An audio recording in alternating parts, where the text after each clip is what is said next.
BBC Nepali सेवाको बिहानी पखबाट सञ्जीव गिरीको नमस्कार। आज कार्यक्रममा भारतसँगका नाकाहरूबाट अन्तर्राष्ट्रिय आवागमन खोल्ने सरकारी तयारी, कोभिड संक्रमण नियन्त्रण गर्न सावधानी अपनाइनुपर्ने विज्ञहरूको सुझाव, भित्र छिर्नेहरूमध्ये कसैलाई ज्वरो आएको छ कि छैन भनेर पहिला स्वास्थ्य परीक्षण गर्नु पर्यो भनौँ न।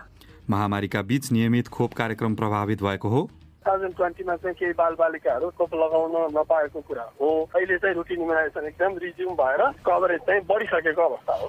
स्वास्थ्य मन्त्रालयका एक अधिकारी र अन्तर्राष्ट्रिय प्रसङ्गमा आगामी वर्षबाट थप 50 करोड फाइजर खोप विकासशील मुलुकहरूलाई बाँड्ने अमेरिकाको घोषणा। तर सुरुमा आजका प्रमुख विश्व समाचार। प्रदीप बस्यालबाट समाचार सुन्नुहोस्। ब्रिटिस प्रधानमन्त्री बोरिस जोन्सनले नोभेम्बरमा स्कटल्यान्डमा हुने जलवायु सम्मेलन मानवताका लागि महत्त्वपूर्ण मोड हुने बताएका छन्। संयुक्त राष्ट्रसङ्घीय महासभामा बोलेका जोन्सनले समय निकै कम रहेको बताउँदै सबै देशहरूलाई सन् 2030 सम्म उल्लेख्य रूपमा कार्बन उत्सर्जन घटाउन आह्वान गरेका छन्। उनले विकासशील देशहरू र खास गरी चीनलाई कोइलाबाट ऊर्जा उत्पादन गर्ने काम चरणबद्ध रूपमा घटाउँदै बन्द गर्न आह्वान गरेका छन्। जोन्सनले मानवता परिपक्व हुने बेला आएको बताउँदै आफूहरू असफल भए भावी पुस्ताले अहिले शक्तिमा रहेकाहरूलाई दोष दिने बताए। विकसित देशहरूको जिम्मेवारी र उनीहरूले लगानी बढाउनु पर्नेमा समेत उनको जोड थियो। संयुक्त राष्ट्रसङ्घीय सुरक्षा परिषदका 5 स्थायी सदस्यहरूले तालिबानले अफगानिस्तानमा सत्ता नियन्त्रणमा लिएको विषयमा प्रतिक्रिया जनाउन एउटा बैठक गर्दैछन्। जसअघि नै त्यसबारे एउटा एकीकृत धारणा बनाउन ब्रिटेनले आह्वान गरेको छ। केही विषयमा त्यो सम्भव रहेको बताउँछिन् बीबीसीकी नेदा तफिक। मानवीय पहुँच, महिला तथा बालबालिकाको अधिकार, अफगानिस्तान पुनः अन्तर्राष्ट्रिय आतंकवादको केन्द्र नबनोस् भन्ने सुनिश्चितता र अफगानहरूलाई स्वतन्त्र रूपमा देश बाहिर जान दिने कुराहरू छन्। बीबीसी संवाददाताको भनाई। तर रुस र चीन दुवै भने अमेरिका वा युके भन्दा भिन्न रूपमा तालिबान सरकारलाई मान्यता दिन उत्सुक देखिन्छन्। अमेरिकाले न्यून र मध्यम आय भएका देशहरूका लागि खोप दान दिने कामलाई बढाउने बाचा गरेको छ। एउटा भर्चुअल बैठकमा विश्व नेताहरूलाई सम्बोधन गर्दै राष्ट्रपति जो बाइडेनले उनकै शब्दमा कोरोना भाइरसको विश्वव्यापी दुःखसँग जुझ्न वासिङटनले थप 50 करोड मात्रा खोप सहयोग गर्ने बताए, जससँगै उसको कुल खोप बाचा 1 अर्ब भन्दा धेरै पुग्नेछ। बाइडनले अमेरिका विश्वको लागि खोपको एउटा भण्डारको रूपमा रहने बताएका छन्। राष्ट्रसङ्घीय महासभाबाट फर्किएका ब्राजिलका राष्ट्रपति जैर बोल्सोनारोले आफूलाई 5 दिनसम्म एकान्तवासमा राख्ने बताएका छन्। उनका स्वास्थ्य मन्त्री कोभिड पोजिटिभ देखिएपछि न्युयोर्क शहरको एउटा होटलमा बस्न बाध्य पारिएका थिए। अमेरिकामा बोल्सोनारोको प्रतिनिधि मण्डलमा रहेका झन्डै 50 जना मानिसहरू समेत शनिबारसम्म घरमै एक्लिएर बस्नुपर्नेछ। ब्राजिलको स्वास्थ्य निकायले राष्ट्रपति र उनका सहयोगीहरूलाई 2 साताको क्वारेन्टिन सिफारिस गरेको छ। आफूलाई यसअघि नै कोभिड भएका कारण शरीरमा एन्टिबडी विकास भइसकेको भन्दै बोल्सोनारोले कोभिड खोप लगाएका छैनन्। उनको दैनिक कोभिड परीक्षण हुने राष्ट्रपति कार्यालयले जनाएको छ।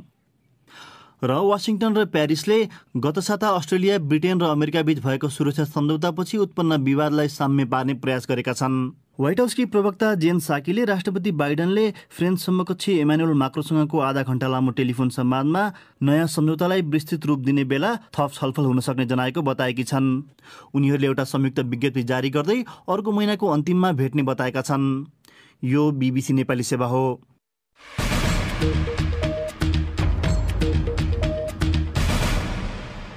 बिहानी पखमा पुनः स्वागत छ। सरकारले भारतसँगका नाकाहरूबाट अन्तर्राष्ट्रिय आवागमनलाई खोल्ने तयारी गरिरहँदा विज्ञहरूले सीमा नाकामा अनिवार्य ज्वरो नाप्ने र एन्टिजेन परीक्षण गर्ने लगायतका मापदण्डलाई कडाइका साथ लागू गर्न सुझाव दिएका छन्। पूर्ण मात्रा खोप लगाएका र पीसीआर परीक्षणको प्रमाण भएका अन्य देशका नागरिकलाई मात्रै नेपाल प्रवेश गर्न दिइनुपर्ने र अरूलाई क्वारेन्टिन अनिवार्य गरिनुपर्ने उनीहरूको भनाइ छ। स्वास्थ्य मन्त्रालयका अधिकारीहरूले धेरै मानिसहरू आवागमन हुने भएकाले उनीहरूको व्यवस्थापन कसरी गर्ने भन्ने योजना बनाउने क्रममा आफूहरू रहेको बताएका छन्। सुनौ नेत्र केसीको रिपोर्ट।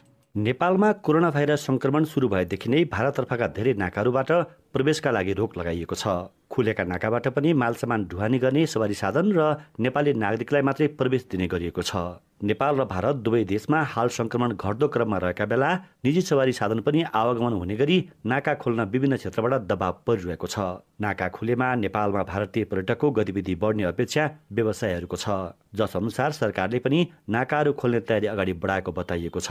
तर नाका खोल्दा संक्रमण फैलिन नदिनका लागि अपनाउनु पर्ने सावधानीका बारेमा सम्झौता गर्न नहुने बताउँछन् पूर्व स्वास्थ्य सचिव डाक्टर शैलेन्द्र राज उप्रेती। पछि एउटा विधि तय गर्नु पर्यो अनि सबैभन्दा धेरै गर्नुपर्ने कुरा भनेको भित्र छिर्नेहरू मध्ये कसैलाई ज्वरो आएको छ कि छैन भनेर पहिला स्वास्थ्य परीक्षण गर्नु पर्यो भनौँ न। एउटा स्तरीय चाहिने विधि चाहिने अपनाउन सक्यो भने चाहिँ त्यताबाट आउने कुरामा हामी अलिकति आश्वस्त हुन सक्छौँ। नेपाल र भारतबीच 2 दर्जनभन्दा बढी आधिकारिक रूपमा प्रयोग हुँदै आएका सीमा नाकाहरू छन्। त्यसबाहेकका अन्य साना र लुकीछिपी प्रयोग हुने नाकाहरूमा पनि प्रवेश रोक लगाउन सशस्त्र प्रहरी परिचालित छन्। नाकाबाट आउने भारत लगायतका देशका नागरिकलाई अनिवार्य खोप र PCR परीक्षणको व्यवस्था गर्नुपर्ने भनाइ छ इपिडेमियोलोजी तथा रोग नियन्त्रण महाशाखाका पूर्व निर्देशक डाक्टर बाबुराम मरासिनीको। कोरोनाको 2 खोप लगाएको हुनुपर्ने 72 घण्टाभित्रको PCR को रिपोर्ट नेगेटिभ भएकोलाई प्रवेश दिने, नभएकोलाई चाहिँ अब त्यो 2टा कुरा पुरा नगरेसम्म चाहिँ नेपालभित्र आउन नदिने। सर्टको टेस्टको रूपमा एन्टिजेन टेस्ट गर्न सकिन्छ, पोजिटिभ हो कि नेगेटिभ हो त्यो छुट्याएर पठाइदिनु पर्यो। हालसम्म नेपालमा कोरोना भाइरस फैलिनुमा भारत र नेपाल बीचको सीमा क्षेत्रमा कडाई नहुनु रहेको र फेरि अर्को लहरको जोखिम कायमै रहेकाले सरकार सचेत हुनुपर्ने विज्ञहरूको भनाइ छ। स्वास्थ्य मन्त्रालयका अधिकारीहरूले निगरानीमा कमी नगरिने तर धेरै मानिसको आवागमन हुने भएकाले त्यसको व्यवस्थापन योजना बनाउन लागिरहेको बताएका छन् मन्त्रालयका सहप्रवक्ता डाक्टर समीर कुमार अधिकारी। शङ्कास्पद मानिसहरूको परीक्षण गर्ने, उहाँहरूलाई होल्डिङ सेन्टरमा राख्ने सबै कार्ययोजनाहरू छन्। हामीलाई चुनौती हुन सक्ने भोलिका दिनमा भनेको ठुलो संख्यामा मानिसहरू आउने र जाने क्रम हुँदाखेरि त्यही अनुपातमा बढी पुष्टि हुन सक्ने अवस्था हुन्छ र उहाँहरूलाई व्यवस्थापन गर्ने अलिक चुनौतीपूर्ण हुन सक्छ। हामी तिनै कुराहरूमा बढी केन्द्रित भएर कामहरू गर्दैछौँ। भारतसँगका प्रमुख नाकाहरूमा हाल होल्डिङ सेन्टरहरू बनिरहेको र अन्य नाकामा पनि त्यसको व्यवस्था गरिने उनको भनाइ छ। हाल सीमा क्षेत्रमा राखिएका हेल्थ डेस्कमा निगरानी गर्ने, शङ्कास्पद देखिएकाको एन्टिजेन परीक्षण गर्ने र संक्रमण देखिएमा उपचार प्रबन्ध गर्ने लगायतका काम भइरहेको अधिकारीहरूको भनाइ छ। नेत्र केसी, BBC, काठमाडौँ। अर्को विषय, कोभिड महामारी सुरु भएसँगै बालबालिकालाई दिइने नियमित खोप प्रभावित भएका विवरणका माझ स्वास्थ्य अधिकारीहरूले अब भने त्यो सामान्य अवस्थातर्फ पुग्ने क्रममा रहेको बताएका छन्। तर पछिल्लो समय दादुरा जस्ता केही रोगका प्रकोप देखा परेसँगै त्यसलाई नियमित खोप कार्यक्रममा आएको असरसँग जोडेर हेरिएको पाइन्छ। बालबालिकामा संक्रमण फैलन सक्ने त्रासलाई लिएर खोप केन्द्रसम्म जाने क्रम सुस्ताएको हुन सक्ने कतिपयले ठानेका बेला कोभिड खोप केन्द्र र नियमित खोप केन्द्रहरू सक्दो छुट्टा छुट्टै ठाउँमा राखिएको अधिकारीहरूको भनाइ छ। यसै सन्दर्भमा हामीले स्वास्थ्य मन्त्रालयको बाल स्वास्थ्य तथा खोप शाखाका प्रमुख सागर दाहाललाई सम्पर्क गरी कोभिडका कारण नियमित खोप कार्यक्रममा असर देखिएको हो भनी सोधेका छौं।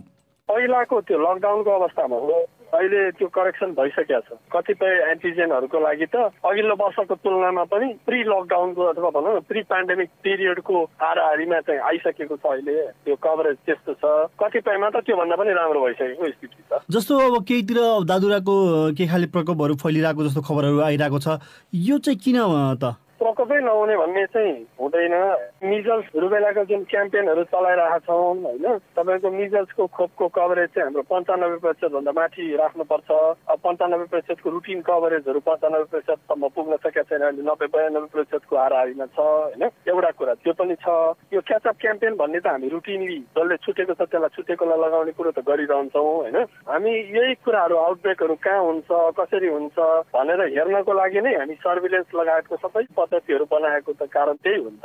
हामी अब आउटब्रेक चाहिँ एकदम 100% हुँदैन भन्ने कुरा त हाम्रो टार्गेट चाहिँ हो, तर त्यो चिज त सधैँ हुँदैन नि। पहिलो वर्षमा लकडाउन भएको बेलामा 2020 मा चाहिँ केही बालबालिकाहरू नेसनल्ली चाहिँ खोप लगाउन नपाएको कुरा हो।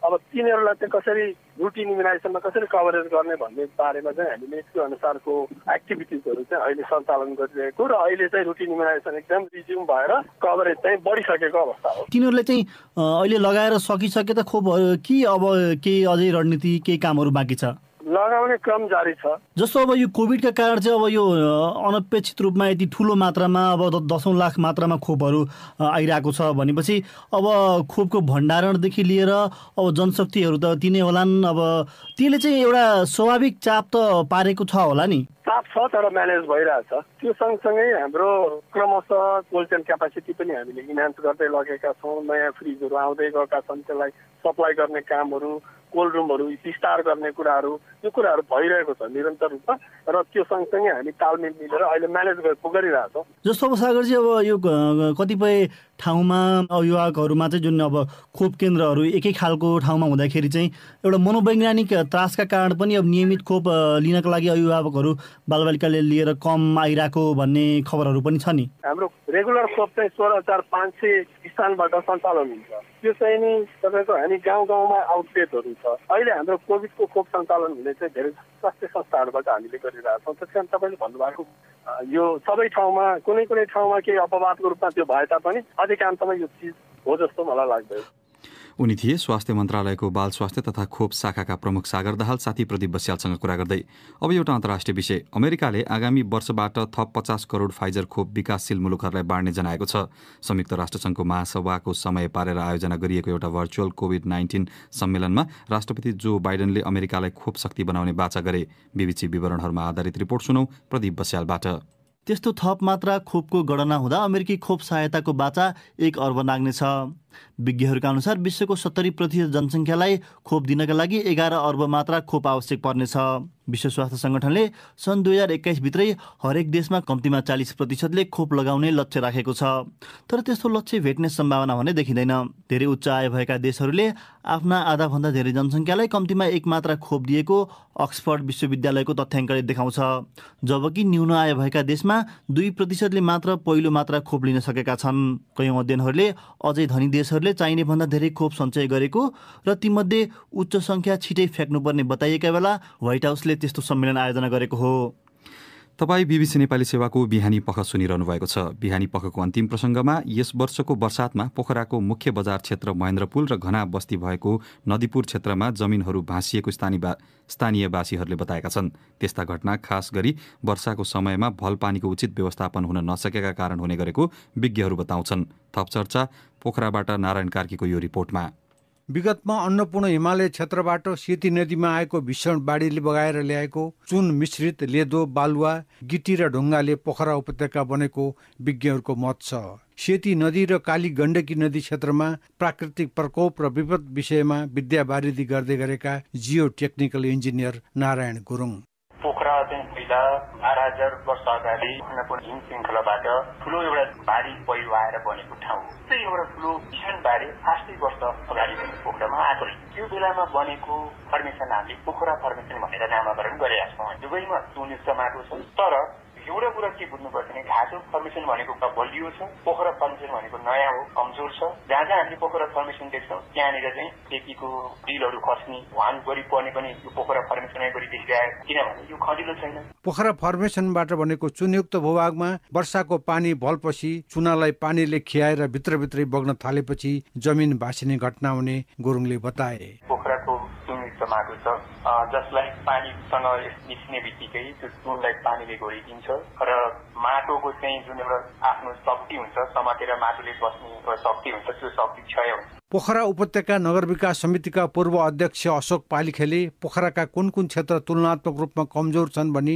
विज्ञहरूले पटक पटक अनुसन्धान गरी प्रतिवेदन दिए पनि त्यसको कार्यान्वयन नहुँदा भुवान जाने घटना दोहोरिरहेको औल्याए। मानिसहरू पनि अब पायो भने त खोलामाथि नै बस्न खोज्छन्। राजनीतिक नेतृत्वहरू जहिले पनि भोटको अवसर हेर्दैको हुनाले अनि बेला बेलामा धनजनको नोक्सानी हुने भइरहेको हो जस्तो मलाई लाग्छ। तत्कालीन उपाय स्वरूप कतै जमिन भाँसिएपछि पानी तर्काएर त्यसलाई पुर्ने गरिएको पोखरा महानगरपालिका पूर्वाधार विकास महाशाखाका प्रमुख इन्जिनियर पूर्णबहादुर गुरुङले बताए। पोखरामा जमिन भाँसिने घटनाले अहिलेसम्म ठूलो क्षति नभए पनि ठूलो भूकम्प आउँदा धेरै क्षति हुने सम्भावनालाई मध्यनजर गर्दै बाटो ढल एवं अन्य भौतिक संरचनाहरू निर्माणमा निश्चित मापदण्ड बनाएर कार्यान्वयन गर्नुपर्ने विज्ञहरूको सुझाव छ। नारायण कार्की, बीबीसी, पोखरा।